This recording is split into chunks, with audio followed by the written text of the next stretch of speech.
नमस्कार। एक और नए वीडियो में आप सभी का बहुत बहुत स्वागत है। दोस्तों, आज की इस वीडियो में मैं आप लोग को एक बनते हुए घर का जो प्लिंथ लेवल तक का काम किया गया है, इसके बारे में आप लोग को बताना चाहता हूँ, दिखाना चाहता हूँ कि किस तरीक़े से इस पूरा घर को बनाया जा रहा है। साथ में किस तरीक़े से कॉलम और बीम का इस्तेमाल किया गया है, कितना एमएम का सरिया डाला गया है, कितना की संख्या में सरिया डाला गया है और इसे बनाने में कितना रुपये का खर्चा आया। दोस्तों, अगर आप अपने लिए इस तरीक़े से घर बनवाते हो तो आपको कितना रुपये तक का खर्चा आ सकता है, इसके बारे में भी आप लोग को पूरा जानकारी देना चाहता हूँ। दोस्तों, बहुत अच्छे तरीक़े से समझ पाए इसलिए मैं आपको सबसे पहले इस बनते हुए घर का जो साइज़ है इसके बारे में मैं बताना चाहता हूँ। तो इस घर को 25 फीट बाई 50 फीट में बनाया जा रहा है। ये दोस्तों 25 फीट का इसका साइड व्यू रखा गया है और 50 फीट का इस घर का फ्रंट व्यू को रखा गया है। सबसे पहले जान लेते हैं इस बनते हुए घर का बीम का साइज़ को। तो यहाँ पे जो बीम रखा गया है ये देख सकते हो, इसे प्लेन बीम बोला जाता है और आम भाषा में कुछ लोग इसे कुर्सी का बीम भी बोलते हैं। तो इसका साइज़ क्या है, हालांकि फिनिशिंग का बात किया जाए तो मिस्त्री और ठेकेदार के द्वारा बहुत अच्छा यहाँ पे काम किया जा रहा है। बिल्कुल चमचमाता हुआ यहाँ पे बीम आपको नज़र आएगा। ये कोई भी बीम आप उठा कर देख लो, कुछ इस तरीके से यहाँ पे चमचमाता हुआ बीम आपको नज़र आएगा। तो ये जो बीम है, अगर इसका साइज़ का बात कर लिया जाए तो इस बीम का जो टॉप है ये देख सकते हो, ऊपर वाला हिस्सा ये टॉप है और ये है डेप्थ, इसे डेप्थ बोला जाता है, गहराई। तो साइज़ की बात कर ली जाए तो इसे 9 इंची बाई 10 इंची का साइज़ में बनाया जा रहा है। 9 इंची ऊपर वाला हिस्सा इसलिए रखा गया है ताकि जो ब्रिक वर्क है, आप ईंट का चौड़ाई है वो देख सकते हो कि यहाँ पे 9 इंची का इसका साइज़ है और इसी के अनुसार से यहाँ पे ब्रिक वर्क किया जाता है इस तरीके से। इसलिए हमेशा इसको 9 इंची के आसपास में ही रखा जाता है। हालाँकि बीम का साइज़ बढ़ाना है तो आप डेप्थ को बढ़ा सकते हो। तो 10 इंची के आसपास का डेप्थ यहाँ पे प्राप्त किया गया है। काफ़ी सॉलिड यहाँ पे बीम आपको नज़र आ रहा है। मैं प्रत्येक बीम का बात करूँ, आप इजीली यहाँ पे देख सकते हो। तो 9 इंची बाई 12 इंची का ये बीम है जिसमें 4 सरिये का इस्तेमाल किया गया है 12 एमएम का। और प्राइमरी बीम और सेकेंडरी बीम क्या होता है इसके बारे में आइए मैं आपको बता देता हूँ। देखिए, जो बीम कॉलम टू कॉलम जाता है उसे हम लोग बोलते हैं प्राइमरी बीम, और जो बीम रहता है वो बीम टू बीम को कनेक्ट करता है या फिर एक तरफ बीम और एक तरफ कॉलम को कनेक्ट करता है, इसे बोलता है सेकेंडरी बीम। जैसे देखिए, ये जो बीम है वहाँ से लेकर यहाँ तक ये हो गया सेकेंडरी बीम, वो कॉलम से कॉलम तक जा रहा है तो वो हो गया प्राइमरी बीम। तो दोनों तरीक़े से जो भी यहाँ पे बीम का काम किया गया, चाहे वो आउटर बीम हो, चाहे वो इनर बीम हो, प्राइमरी बीम हो या फिर सेकेंडरी बीम हो, प्रत्येक बीम का साइज़ को इसी तरीक़े से रखा गया है। आसानी के साथ यहाँ पे आप देख पा रहे हो।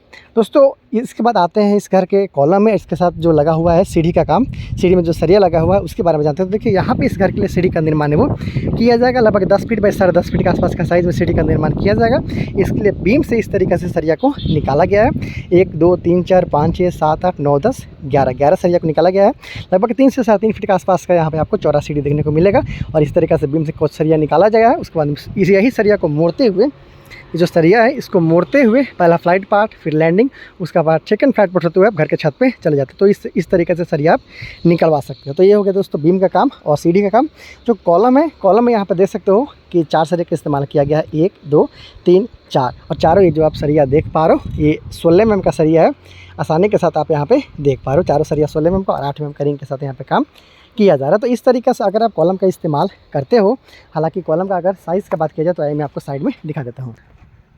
तो दोस्तों, यहाँ पे आप देख सकते हो एक कॉलम इधर है, दूसरा उधर है, तीसरा इधर है, 3 कॉलम हो गया। फिर 4 5 6 7 8 9 10 11 12 13 14 15 16 17 18 टोटल 18।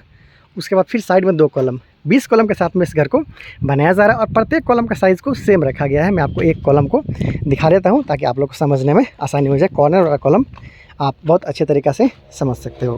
तो यहाँ पे जो कॉलम आप देख पा रहे हो ये 10 इंची बाई 10 इंची का कॉलम है। ये आप देख सकते हो इस तरीक़े से इसका निर्माण किया जा रहा है। 10 इंची बाई 10 का और 4 सरिया का इस्तेमाल किया गया यहाँ पे 16 एमएम का, आप इस तरीक़े से देख पा रहे हो। तो प्रत्येक कॉलम का यही कहानी है। ऑलमोस्ट ब्रिक वर्क का जो काम है वो स्टार्ट किया गया है, लेकिन बात किया जाए कंस्ट्रक्शन कॉस्ट का तो जो मैं खर्चा आपको बताने वाला हूँ प्लिंथ लेवल तक का काम जो किया गया है इसके बारे में बताने वाला हूँ। और टोटल इस घर में आपको 4 बेडरूम के अलावा हॉल के साथ साथ dining area, kitchen, toilet, bathroom के साथ में सीढ़ी और एक छोटा सा यहाँ पे पार्किंग एरिया भी देखने को मिलने वाला है। तो इस तरीक़े से ये ब्रिक वर्क का काम है वो स्टार्ट हो चुका है। उधर से आप ब्रिक वर्क देख पा रहे हो।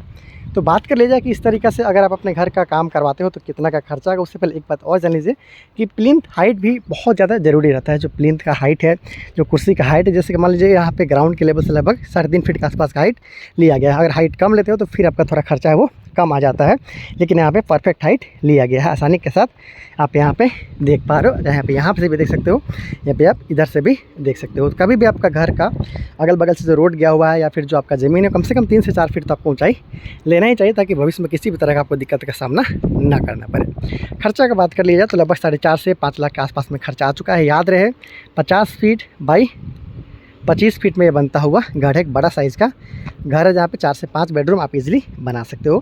इस खर्चा जो मैंने आपको बताया, उसमें जो बोरिंग देख पा रहे हो, बोरिंग कराने का खर्चा इंक्लूडेड नहीं है। और जो सेप्टिक टैंक का निर्माण वहाँ पे आप देख पा रहे हो, सेप्टिक टैंक का निर्माण का भी खर्चा इसमें इंक्लूडेड नहीं है। सिर्फ ये जो कंस्ट्रक्शन देख पा रहे हो, इसका खर्चा मैंने आप लोग को बताया, और किस तरीके से इसका काम किया गया इसके बारे में मैंने आप लोग को बताया। तो इस तरीके से बहुत सारा बनता हुआ घर का डिज़ाइन और वीडियो देखना चाहते हो तो चैनल को सब्सक्राइब कीजिएगा। जैसे इस घर का काम को और आगे की तरफ ले जाया जाएगा, जैसे कि ब्रिक वर्क किया जाएगा, इसके बाद में फिर छत का ढलाई किया जाएगा, पुट्टी होगा, पेंटिंग होगा, प्लास्टर होगा, प्रत्येक वीडियो में आप लोग के लिए लाऊंगा, दिखाऊंगा, और आप बहुत सारा आइडिया ले सकते हो अपने बनने वाले घर के लिए। वॉक थ्रू दिखाऊंगा, उसमें आपको समझ में भी आएगा कि किस तरीके से पार्टीशन वाला किया गया, कहाँ पे रूम है, कहाँ पे हॉल है, कहाँ पे डाइनिंग है, कहाँ पे किचन है, वो सारा चीज़ आपको आने वाले दिन देखने को मिलेगा। बहुत सारे वीडियो के लिए चैनल को सब्सक्राइब जरूर कर लेना। Thank you so much.